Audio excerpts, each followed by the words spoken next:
In this video, I'm walking you through 2025's most devastating UK murder cases, one from each month. The cases come in order of societal impact and sheer horror rather than in calendar order, and we start, as such, with my deepest dive yet into the horrific triple murder committed by Axel Rudakubana. We've got no information to suggest there's anything other than this person involved. He's in custody. There's a knife up there, it's been disarmed. Any more kids in there? Instead of being calm and still as he is now, moments before now, 17-year-old Axel Rudakubana was behaving very differently. Take his arm over there, mate. Yeah. The brazen and unprovoked knife attack that he's just carried out in a dance club in Southport, northwest England, having left 10 people, including 8 little girls, badly injured, while 3 little girls have lost their lives. The perpetrator didn't pay the taxi that he took on the morning of the 29th of July 2024 from his home to the dance club, having armed himself before leaving home with a kitchen knife. When he invaded the dance studio where a Taylor Swift themed activity was taking place, the little girls were sitting at tables making friendship bracelets. The perpetrator immediately started stabbing people and tried to behead 7-year-old Elsie Stankham. Alongside Elsie, Alice Aguiar, age 9, and BB King, age 6, ended up murdered. The perpetrator inflicted serious injuries on 8 other girls as well as on 2 adults, and for legal reasons only the injuries suffered by the 2 adults were allowed to be presented to us in videos of the sentencing hearing. Even then, I can only find you about half the clip relating to the injuries suffered by an adult organiser called Leanne Lucas, who was in charge of all of the girls. She tried to save as many children as she could. Leaning over them, Rudakubana attacked her also. She did all she could before escaping, but suffered 5 stab wounds to her head, neck, back, shoulder blade and arm. She required a blood transfusion. She also suffered fractures to a spinal vertebrae, a rib, a shoulder blade, and all caused by severe force. And Jonathan Hayes was an adult working in a different part of the upstairs to the building. After he heard the disturbance, he went out to see what had happened and was attacked with a knife. Rudakubana stabbed him in the leg, causing a deep wound as he tried to kill him. He was only saved when another witness appeared. As for the injuries inflicted on the 8 other girls that Rudakubana attacked, who all, as I say, thankfully survived, Child 1, or C1, was aged 7. She almost managed to escape, but Rudakubana was seen to pull her back into the building and attack her. He stabbed her 32 times, including 23 to her back and arms, causing her life-threatening injuries. Fortunately, she survived, having collapsed outside. And frankly, that basically tells you the sorts of things that the perpetrator did to the other 7 girls as well. We'll move on. Once the perpetrator was in police custody, the police having arrived only minutes after the youth's deadly rampage began, he declared repeatedly that he was glad that the children were dead. When police subsequently raided the boy's home, they found another knife identical to the one that the youth had used in his attack. They also found a stash of castor beans, together with all the equipment needed to convert them into the deadly toxin ricin, which is a weapon of mass murder. The youth's devices, meanwhile, contained a terror training manual from an Islamic terror group, along with numerous images of genocide and mass violence. Axel Rudakubana's savage attack on the dance club triggered 4 days of rioting across the UK, and people were jailed for Facebook posts and tweets that allegedly broke the laws relating to free speech. After changing his plea to his charges of murder and attempted murder from not guilty to guilty on the first day of his trial, the 20th of January 2025, in his sentencing hearing that came 3 days later, the perpetrator no less behaved with childishness and contempt for his victims. Due to constantly shouting out and claiming to be sick, to be exact, he was removed from the dock several times until the judge, Mr Justice Goose from Liverpool Crown Court, deemed it necessary for him to be kicked out of the courtroom for good. During this sentence hearing, Axel Rudakubana was determined to disrupt the proceedings so that he would not have to face the victims of his crimes and justice. I was required to have him removed from court, not because that is what he wanted, but he was preventing the hearing from being held in the normal way. Accordingly, I passed sentence in his voluntary absence, whilst his counsel, both leading and junior, and solicitor are present in court. In reference to the sentence that Mr Justice Goose subsequently imposed on the perpetrator, the judge made no bones about either his desire to lock the youth up forever or his belief that being locked up forever, even though that isn't the sentence imposed, is exactly what lies in store for the murderer. He's a UK citizen, now aged 18, but was still 17 when he committed these offences. He was only 9 days short of his 18th birthday, which has a particular significance. Had he been 18, I make it clear that I would have been compelled to impose on him life imprisonment without a minimum term, otherwise known as a whole life term, meaning that he would never be released. However, the law does not permit such a sentence for those offenders who are under 18 when they offend. The minimum term I will fix will be a very substantial one, and the very least he will be detained, which will mean that he will serve almost the whole of his life in custody. I consider at this time that it is likely he will never be released, and that he will be in custody for all his life. I'm now going to sentence Axel Rudakubana, having explained my reasons. On counts 1 to 3 murder, I sentence him to custody for life, with a minimum term which he must serve in custody of 52 years, less the time he's served already. He's been in custody for 175 days on remand, which will be credited. Therefore, the minimum term is 51 years and 190 days. On the 8th of May 2025 at HMP Belmarsh, his home, the perpetrator threw boiling water over a prison guard. The killer hasn't changed, and it's looking at this point like his 52-year minimum term will turn into a whole life order, and hey, I don't think there'll be many people who'll be mourning that. Only weeks after Rudakubana's sentencing, another triple murderer did get a whole life order. 3, in fact, to be exact. Kyle Clifford's murders involving a weapon that's rarely seen in UK murders, as you're about to learn. But first, if I've got you hooked on this video, do subscribe, give the video a like, drop a comment when you're ready, and donate. Hit the thanks button below. I'll appreciate you. The evidence I have heard shows you to be a jealous man, soaked in self-pity, a man who holds women in utter contempt.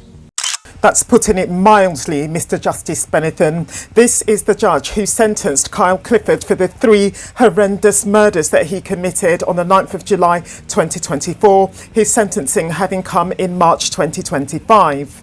This triple killer is going to cost the taxpayer millions because he's paralysed. That means in prison he needs lots of extra care. He paralysed himself in a failed suicide attempt that he made just before he got arrested for the murder of his ex-girlfriend Louise Hunt, her mother Carol, and another sister in the family, Hainault.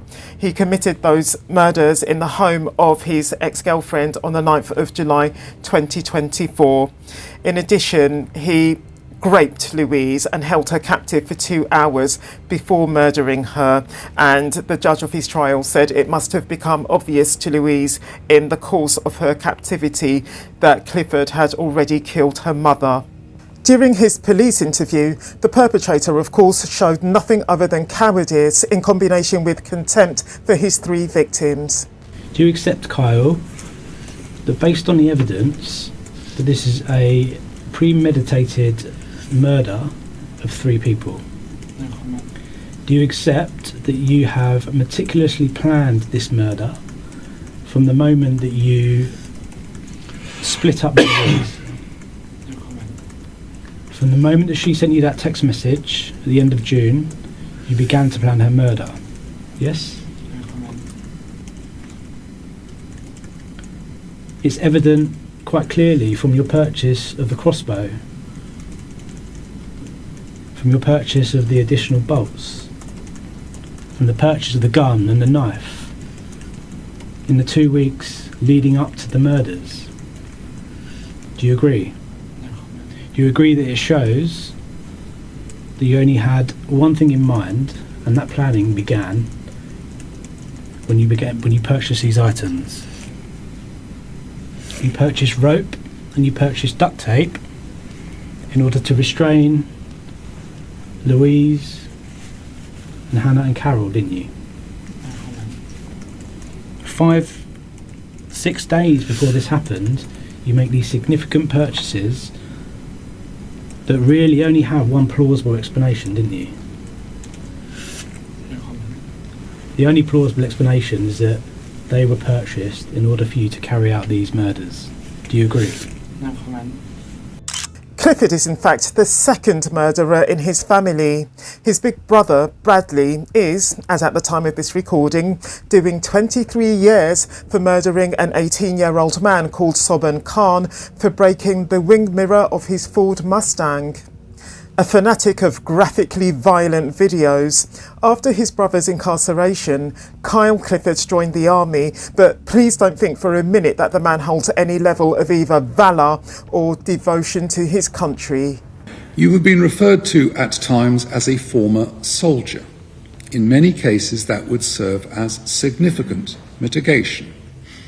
Not so in your case, however, as your 2 years in the army included 286 days at home claiming to be ill.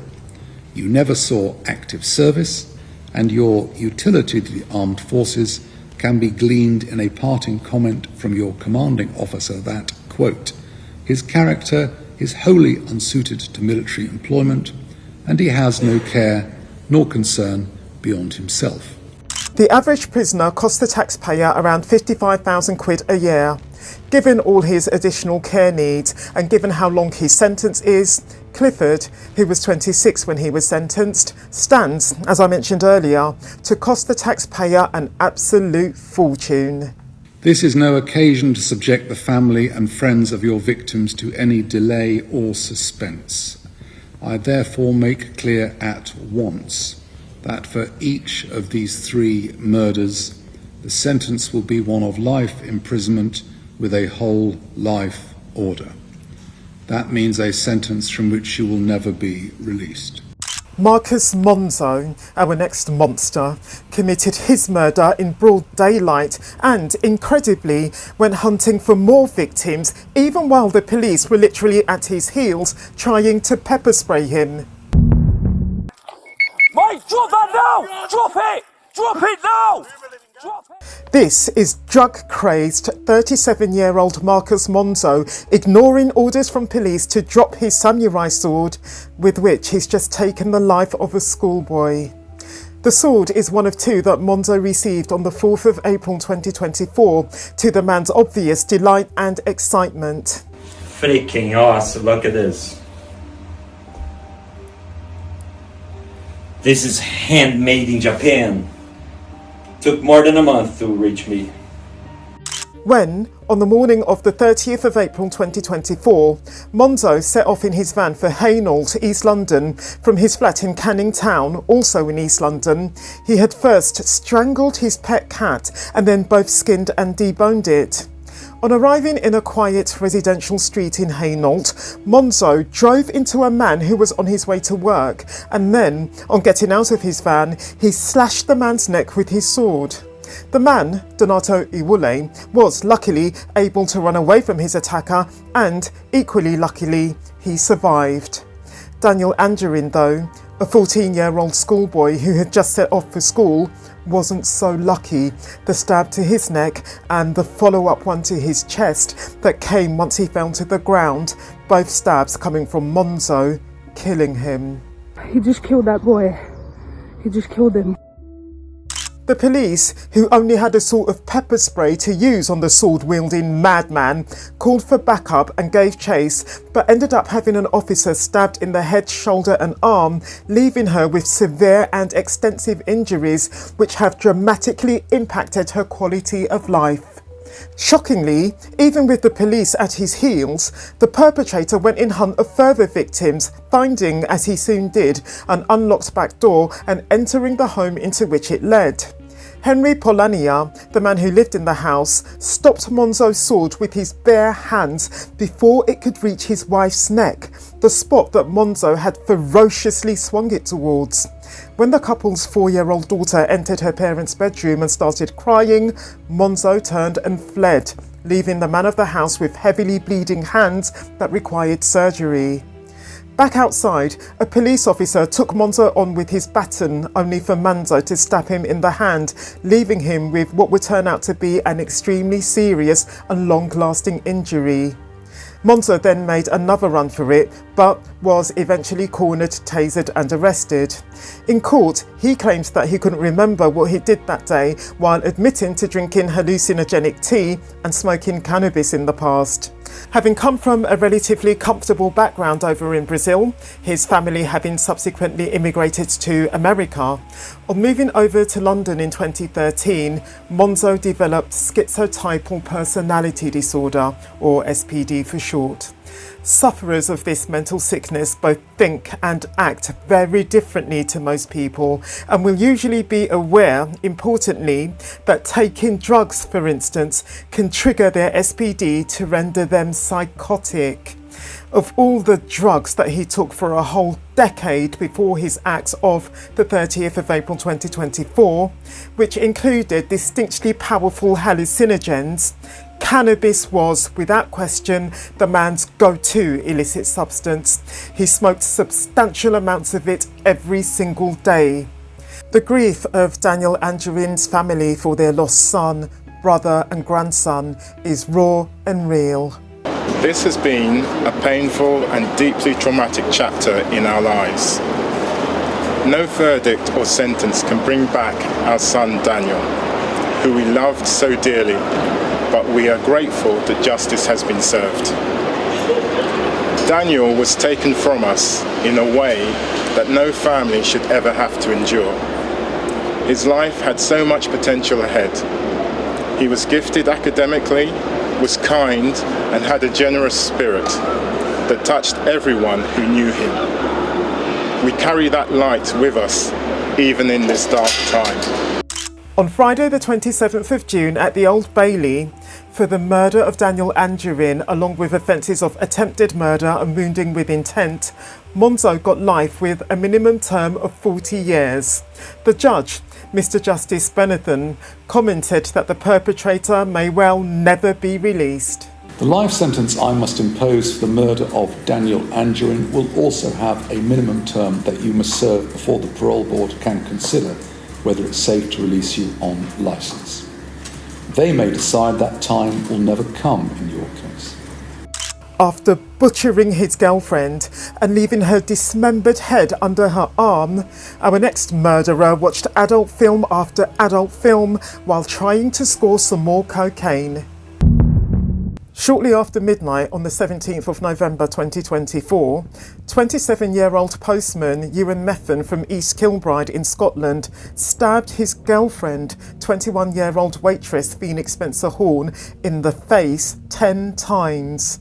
The other 10 stab wounds that he inflicted on her were spread over her neck, chest, abdomen and bottom. One of the stab wounds that Phoenix sustained to her chest caused the acute hemorrhagic shock, massive internal bleeding that is, that killed her. After doing all that stabbing, Ewan then strangled his girlfriend using either his hands or a towel before dragging her into the bathroom and beheading her. He then had a go at hacking off Phoenix's right wrist and right ankle and also attempted to chop her body in half. Phoenix and Ewan met at a party in 2022 when Phoenix was 19 and Ewan was 25. To outsiders, the two seemed markedly mismatched, Phoenix having been a notably warm and bubbly person, while Ewan always came across as guarded and cold.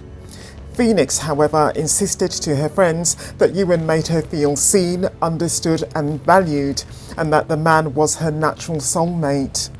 When she and Ewan moved into a flat in East Kilbride together though, Phoenix openly discloses to her friends that her boyfriend now systematically checks her phone, won't let her go out on her own, complains when she works the night shift, and hates that she interacts with customers of the opposite sex. The man constantly accuses her of cheating and then cries and begs her not to leave him. Ewan has, in particular, the markedly childish habit of freezing his girlfriend out for hours on end, only to rage at her afterwards. Neighbours are forever hearing the couple shouting as well. Ewan also unravelled as a sufferer of anxiety and depression. He started taking cocaine, alcohol and steroids, sometimes all at the same time, in something of a high-powered cocktail, in his effort to bulk up, believing, as he did, that that would boost his confidence. Despite Ewan's mistreatment of his girlfriend, along with his substance abuse, Phoenix stood by him. On the evening of the 16th of November 2024, Ewan texted Phoenix, who was at work, saying, quote, "I feel lonely," unquote. Phoenix replied to say that she was sorry that she couldn't be with him just then and that they would have dinner together when she got home, which is exactly what they did. Phoenix texting her mother around 9:37 p.m. that night to tell her so. Phoenix and her mother were extremely close and they contacted each other every day.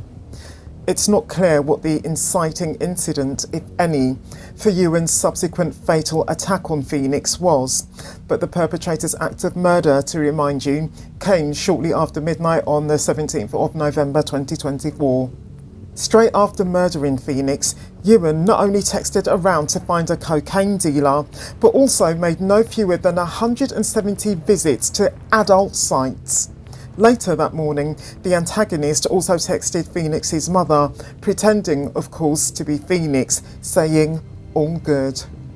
By the time Ewan called the police on himself, which he did on the 18th of November 2024, he had lived with Phoenix's butchered body for over 36 hours. On the 14th of July 2025, at the High Court in Glasgow, Ewan Methven got life with a minimum term of 23 years.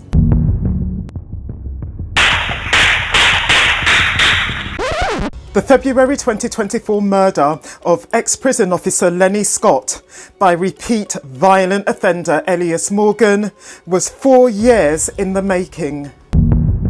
On the 8th of February 2024, Morgan waited for 53 minutes outside the gym on Peel Road in Skelmersdale, North England, for Mr. Scott to come out.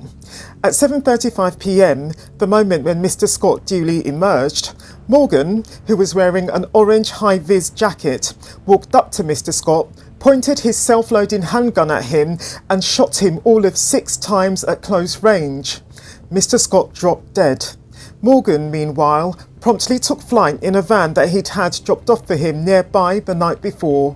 Coming from Liverpool, northwest England, Morgan waited 4 years to carry out the threat that he made to Mr. Scott when, in March 2020, in response to Mr. Scott's refusal of his offer of 1,500 quid to keep quiet about the phone that he had found in his cell in All Course Prison, Liverpool, he became enraged.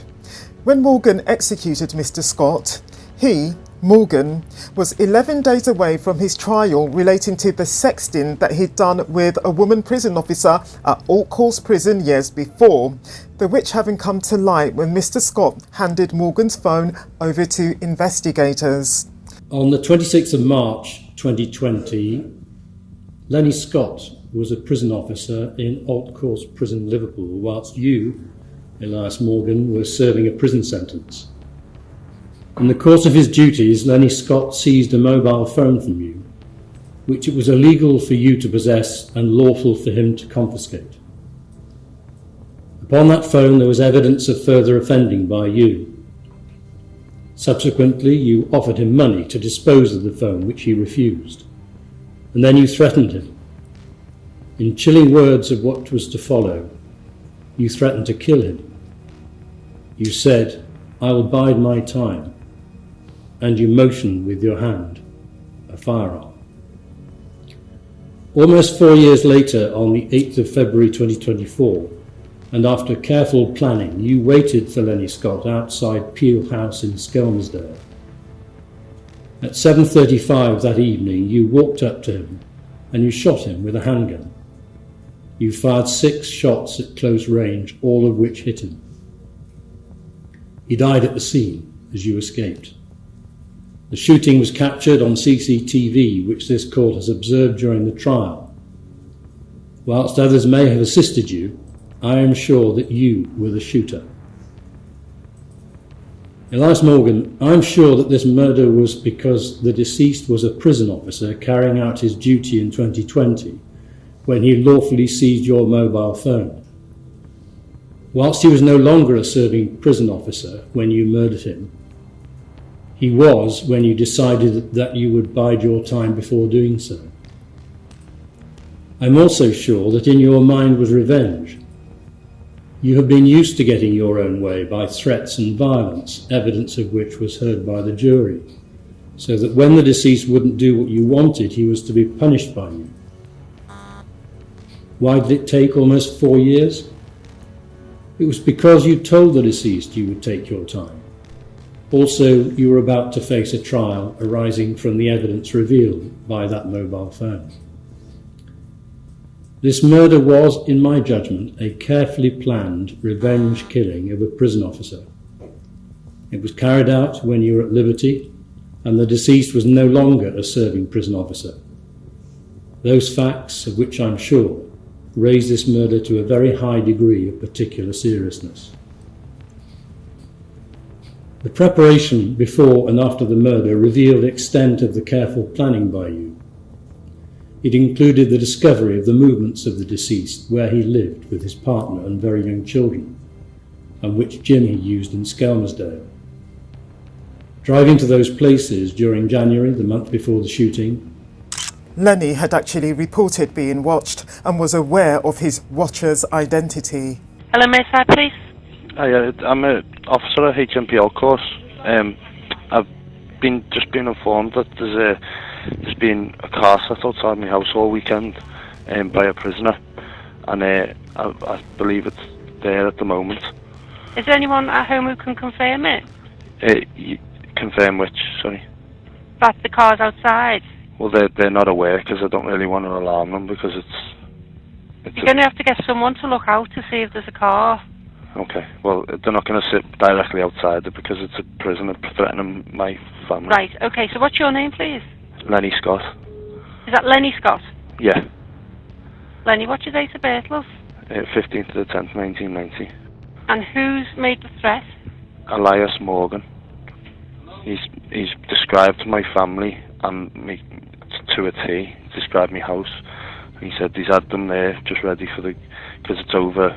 I've nicked them for a phone. Ah, right. And okay. he's until I dropped that, he said to stay in there, and they're just going to constantly be around my house and. Right. Okay. Just in fear for my family's life. That's all. Morgan was determined to get his man without fail. Also obtaining an electric motorbike and arranging for another person to transport the motorbike inside a van, both of which were taken on a low-loader vehicle to Daybrook in Skelmersdale the night before the shooting. Using another vehicle, a Mercedes GLC, to drive to Skelmersdale from Liverpool and arriving about an hour before the shooting, but parking that vehicle a short distance away to avoid suspicion. The electric motorbike was used to travel quietly to and from the scene in a rehearsal of the route for the shooting. The wearing of a high-vis orange jacket, so that after the shooting it could be removed and make it harder to identify you as the shooter. The murder of the deceased has caused profound grief to the deceased's family, his young children, and to all who knew him. In the victim's personal statements, this court has heard the very moving statements from his mother, Paula Scott, his father, Neil Scott, and his former partners, Lucy Carnhill and Lucy Griffiths, the mother of his children, who must all bear their suffering for the rest of their lives. On the 2nd of September 2025 at Preston Crown Court, Morgan got life with a minimum term of 45 years. Mohammed Khan committed his act of murder in the school playground in front of hundreds of pupils. On the 3rd of February 2025, in the central courtyard of All Saints Catholic High School in Sheffield, South Yorkshire, 15-year-old Mohammed Khan stabbed 15-year-old Harvey Wilgoose in his heart using a hunting knife that had a 13-centimetre blade and a serrated edge. Harvey had been a pupil at the school in question since Year 7, but Mohammed had only joined in Year 9. Initially, Harvey and Mohammed were friends, but over the weekend of the 1st and the 2nd of February 2025, they got involved in an online argument relating to an incident at school that had occurred the previous week, 29th of January being the date.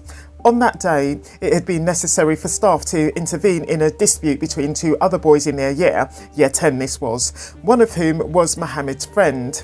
The other, we'll call him Boy X, had in the past been racist towards Mohammed and directed his friends to jump him and another boy and also threatened to stab Mohammed. Having tried to support his friend by intervening in that dispute and having informed staff that Boy X had a knife, he'd been sent home. The school had then gone into lockdown and the two boys who'd been fighting got suspended. Mohammed wasn't suspended from school but had decided not to come in on the following 2 days. His aunt had informed a member of staff that he was scared of going into school because of what had happened, but that she herself had told Mohammed that there was no need to be scared because the boys had been suspended. Harvey himself hadn't been in school on the day of lockdown or on the following 2 days either. Over the weekend of the 1st and 2nd of February, the incident from the 29th of January was discussed by members of a Snapchat group, which included Mohammed and Harvey. It led to both of the boys falling out because Harvey had sided with his friend and Mohammed had sided with his friend. Eventually, the two guys got kicked out of that Snapchat group because of their rowing. CCTV collected from a number of cameras around the school from the 3rd of February, which was the next day that both Harvey and Mohammed were in school, showed a number of interactions between the two boys before the moment of Mohammed's horrendous act. And those interactions, for the most part, seemed friendly and harmless. Early on that day, though, a teacher had asked Mohammed if he'd brought a weapon into school, and Mohammed lied and said no.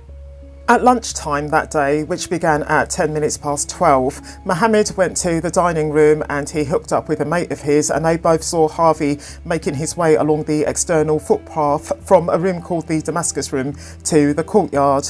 Together with the friend that he'd hooked up with, Mohammed walked from the dining area out into the courtyard.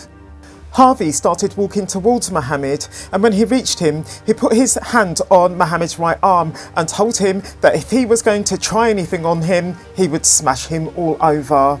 That was testimony from a pupil who was standing right next to the two boys when this happened. In response, Mohammed took out the knife that he had on him and stabbed Harvey twice in the chest.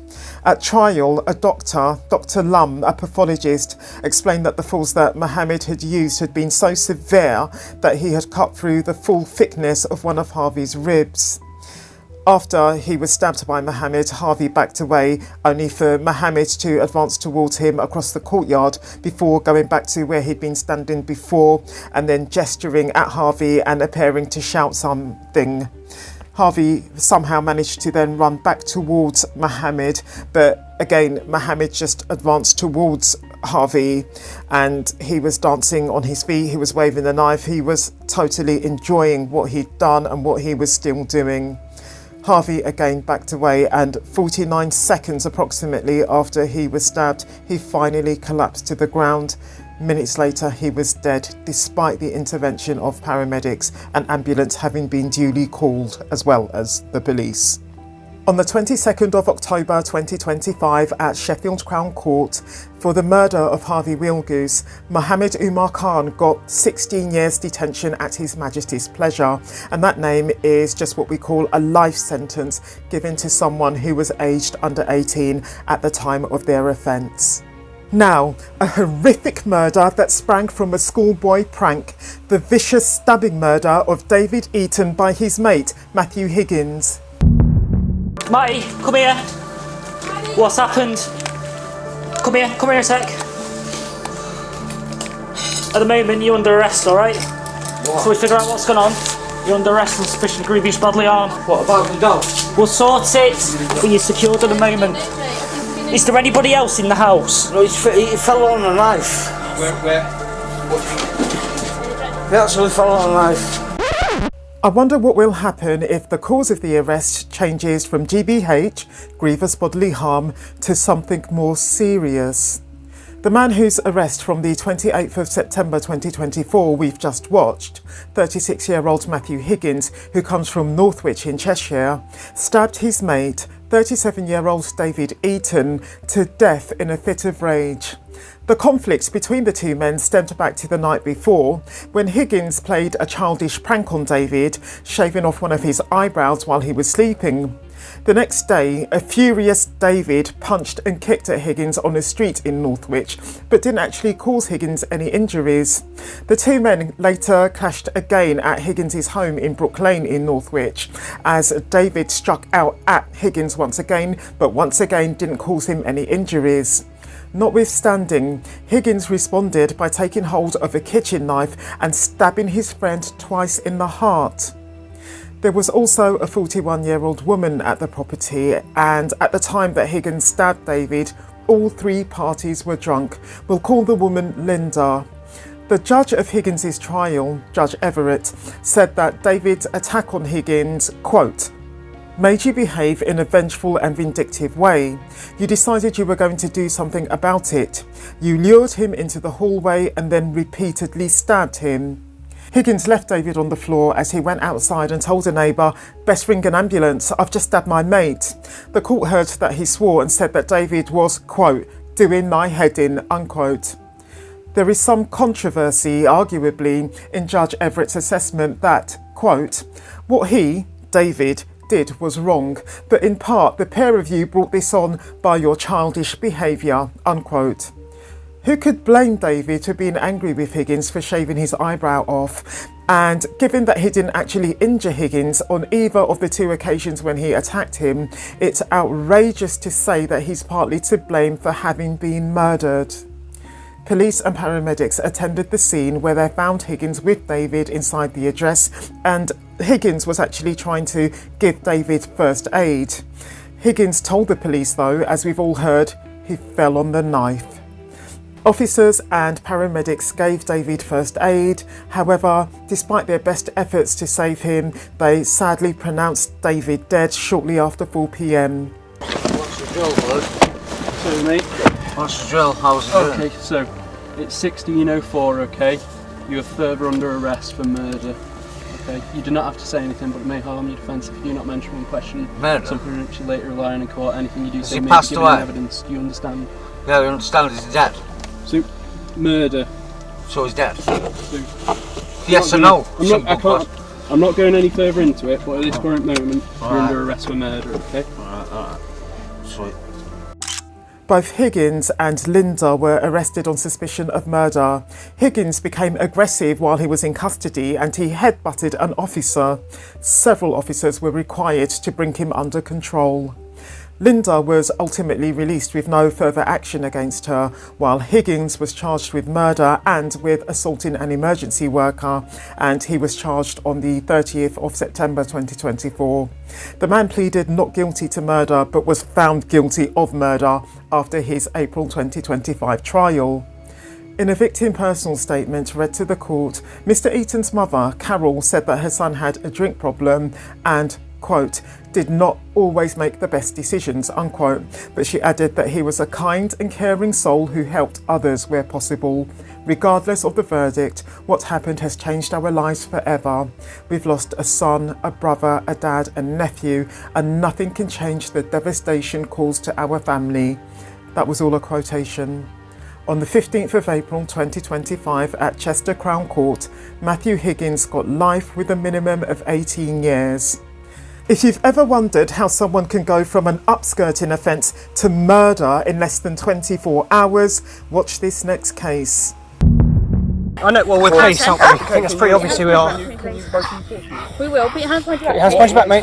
Harrison, put your hands behind your back. Done what? I've done nothing. When, on the 23rd of August 2023, 20-year-old Harrison Lawrence Van Poos, whose name I'll now shorten to VP, Murdered 54-year-old artist Claire Knight down on Minnis Bay in Kent, southeast England. He had just started sleeping rough. Having just been for a dip in the sea with her dog Zeb on the said date, mother of one Claire Knight was, around 4:50 p.m, making her way up Shewart Lane, still wearing her bikini, to get to her car. From wherever along the lane he'd been hiding, VP suddenly jumped out on her and dragged her over to a grassy area next to a ditch before getting her down on the grass, yanking her bikini bottoms down or to one side and pushing his fingers into her vagina. Have to disguise certain words because of YouTube's decency policies. Afterwards, he punched her time and again in the head and then stood up and started stamping on both her head and her face. Claire died soon after, both from her multiple brain injuries and from drowning, the perpetrator having thrown her into a ditch that held deep, muddy water.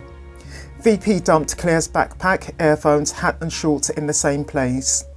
After ripping out of the very ground the blood-stained grass that he'd spotted, he packed it into a plastic bag and chucked that into the ditch as well. Bizarrely, even though he didn't attack Claire with the knife that he was carrying in his own rucksack, he dumped that as well.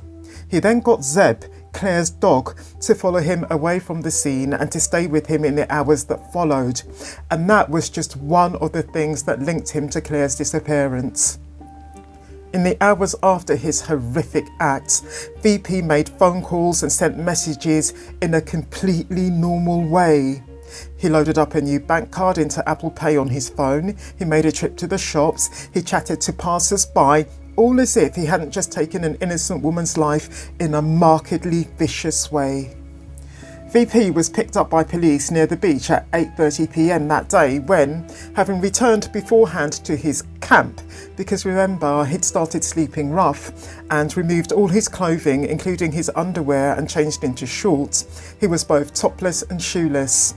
The cops weren't actually looking for him in connection to Claire's disappearance though, but rather for something that he had done the day before, the which having prompted the antagonist to run and hide and sleep on the street. Until the 22nd of August 2023, VP was employed as a chef at the Powell Arms in Birchington, Kent. He was sacked on the spot on the said day for upskirting a woman at the pub, the act having been captured on CCTV and having been why the police had come looking for him. On taking possession of Zeb after arresting VP, meanwhile, police found that the dog was microchipped, and that's how they made the initial connection between the perpetrator and Claire. Shortly after, in the course of the search for Claire, which involved her family, her partner, Stuart Hume, the police and members of the public, the artist's body was found by none other than Elliot Knight Sloan, Claire's son, along with two of his friends. VP was promptly charged with Claire's murder. Why did VP, who had a girlfriend and a baby son, do what he did? VP is a victim of childhood physical abuse. Sometime, moreover, before the 23rd of August 2023, he had lost his mother. In addition, when he did what he did, he was struggling with the challenges of having become a father. Suffering also from mental disturbances, he had just lost his job, as we now know about, and knew that the police would be after him for his upskirting offence, because when he did the offence, the woman caught him and she told him that she was going to report him to the police. None of these points, though, as was proven in court, had anything whatsoever to do with the man's act of murder. They were not the cause. Shockingly, in court, the antagonist alleged that he had acted in retaliation when his victim, a small-built 54-year-old woman who was wearing nothing but a bikini and who had her pet spaniel in tow, made sexual advances towards him. He later retracted this crazy claim, his plea of guilty to the charge of murder coming in December 2024, the man having taken the life of a complete stranger for no reason other than that he felt like it. On the 28th of February 2025 at Canterbury Crown Court, VP was sentenced to life with a minimum of 25 years. However, 5 months later, on the 25th of July 2025, his sentence was increased at the Court of Appeal to 31 years. Our next murderer told the most stupid lies that you've ever heard in order to get out of the random and wholly unprovoked act of murder that he committed.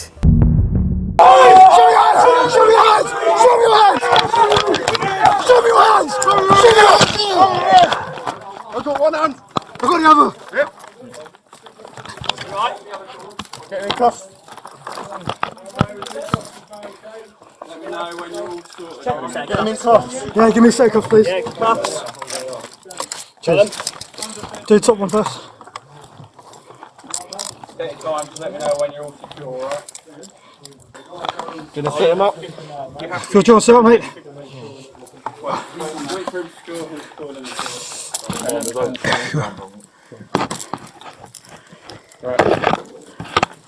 Right. Do you understand what I've said to you so far? Yeah.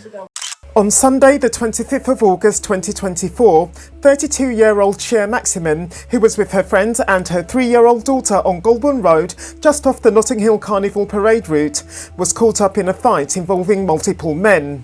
She died in hospital 6 days later as a result of the stab wound to the groin that she suffered. The stabber was 20-year-old Shakeil Thibou. The fight broke out in the middle of a crowd just before 6 p.m.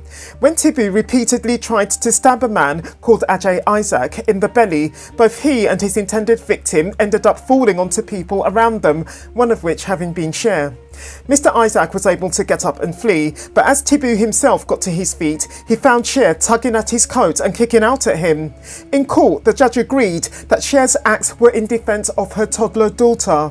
Thibou, though, responded by stabbing Cher in the groin, causing her to fall back to the ground. Having got Cher out of his way, this having been the reason for his act, Thibou ran off. Despite the best effort of both paramedics and the medical team at the hospital to which Cher was promptly taken, on Saturday the 31st of August 2024, she died. Before Thibou stabbed Cher, Thibou's 2 elder brothers, Sheldon and Cheyenne, were, along with an unidentified male, fighting with Mr. Isaac, Sheldon wielding an illegal stun gun. An officer who tried to intervene to break up the fight, PC Oliver Mort, was assaulted by both Sheldon and Cheyenne. And yet, it turns out that this fight was the offshoot, if you will, of some preceding violence from a few moments before, which had had nothing to do with any of the brothers. They all just jumped in on that initial violence. Moreover, the knife that Thibou was using wasn't even his.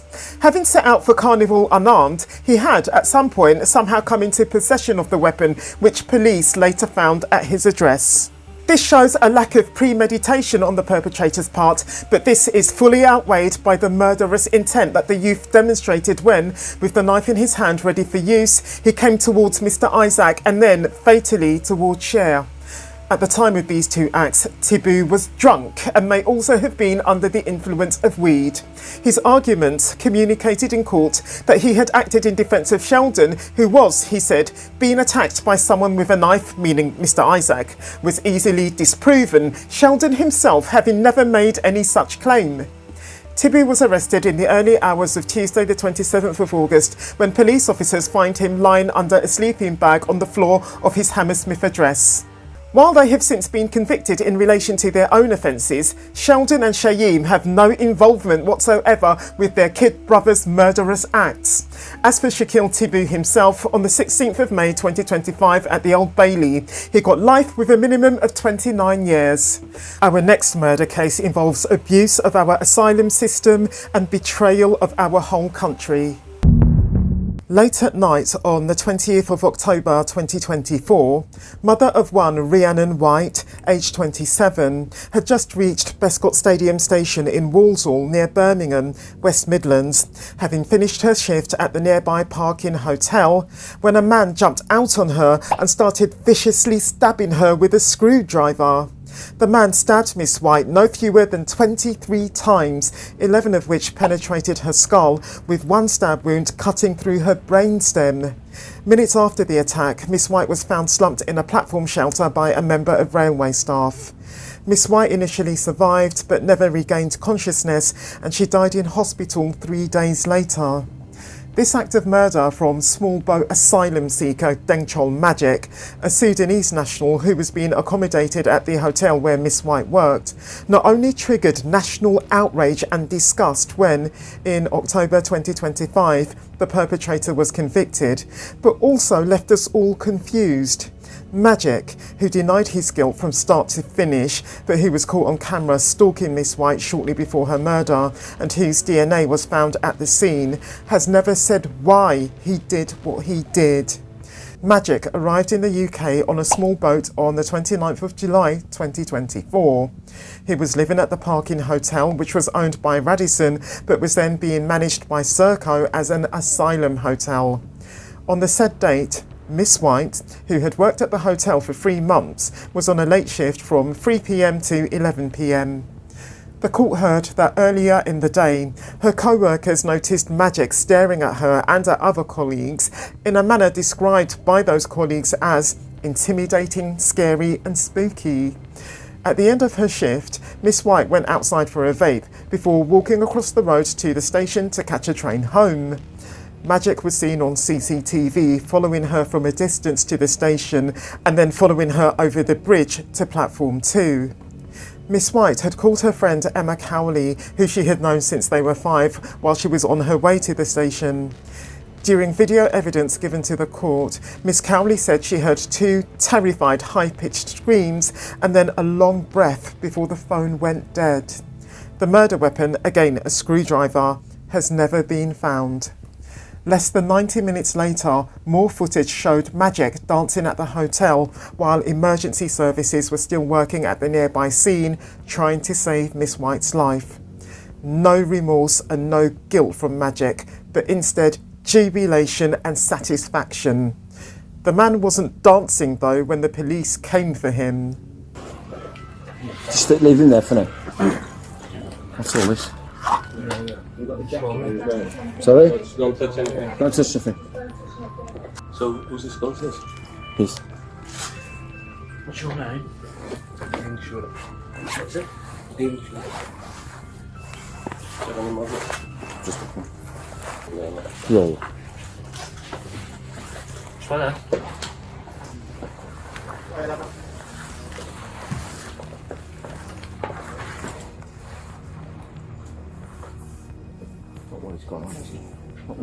Prosecutors told the jury that Majek's actions after the murder had been utterly callous. Despite the figure in the CCTV footage being of a similar build and wearing identical clothing as Majek, the killer repeatedly argued in court that it wasn't him. He also said that other evidence, which included Miss White's DNA under his nails and her blood on his clothing, was wrong. The man showed no emotion when, on the 24th of October 2025, following a 2-week trial at Wolverhampton Crown Court, the jury returned its verdict after a little over 2 hours of deliberations. In a statement outside the court, Miss White's sister, Alexandra, who is now raising Miss White's son, who was only 5 years old when he lost his mother, said that Majek had stolen a crucial piece of her family. Because of discrepancies over how old Majek is, the judge, Mr. Justice Sewell, has ordered an age assessment report to be drawn up before the man is sentenced. You see, in court, Majek claimed that he was 19, as I mentioned earlier, but prosecutors said they think he's in his mid-20s. He looks even older than that to me. Anyway, establishing accurately how old he is will have a bearing on how he is sentenced. The man is due to be sentenced at Wolverhampton Crown Court on the 15th of December 2025. Our next murderer is another antagonist who killed a random woman out of the blue, and the twist to his story will both shock and disgust you. I'm arresting you on suspicion of the murder of Anita Rose. For reasons known only to 56-year-old Roy Barclay, a vagrant who'd been living off-grid for a number of years to avoid being recalled to prison, on the 24th of July 2024 in Brantham, Suffolk, the man that I've just named kicked, punched and stamped a 57-year-old mother of 6 by the name of Anita Rose to death. After being found near a sewage works in Brantham by a cyclist, Anita was taken to Addenbrooke's Hospital in Cambridge, where she died 4 days later of traumatic brain injuries. On the day in question, Anita left her home around 5 a.m. to walk her dog when she came across Barclay. When Anita was found, she was wearing only her bra on her top half as well as leggings and trainers on her lower half. I actually can't say whether the perpetrator essayed her at any point before he killed her or at any point after killing her. Anita's dog Bruce wasn't harmed, and an interesting point to this case is that his lead was found wrapped around Anita's leg. It turns out that Barclay had attacked another woman only a few days before, and he had again wrapped the lead of her dog around some part of her body, whether her leg or somewhere else. The jacket, a pink one, that Anita was wearing on the day that she was attacked was later found at one of Barclay's makeshift camps. Because remember, the man was basically a tramp who was living off-grid because he was due to be sent back to prison, didn't want to go. That jacket was described as a trophy and it had Barclay's semen on the neckline. Barclay's walking boots, meanwhile, which the court heard amounted to the murder weapon, were also found at the camp. But her Samsung earbuds were located at one of Barclay's other camps. Barclay made various internet searches after the attack, including how are outside objects swapped for DNA and can barbed wire be swapped for DNA. In court, the prosecution summed up Barclay's attack on Anita in the following way. Anita's world collided with Roy Barclay's world, a desperate man on the run from police for 2 years, having been in prison for beating Leslie Gunfield's face to a pulp. Roy Barclay took Anita Rose's life in an explosion of violence. Blow after blow, stamp after stamp, and kick after kick. Roy Barclay's determination to keep his liberty and save his skin is revealed in the brutality of the injuries that he inflicted on Anita Rose, unquote. Anita wasn't just a mother of 6, she was a grandmother as well. Barclay was found guilty of Anita's murder on the 9th of July 2025 at Ipswich Crown Court. And then at the same court on the 6th of August 2025, the man got life with a minimum term of 25 years. The double murder committed by our next antagonist represents the ultimate betrayal, the man's 2 victims having been members of his own family.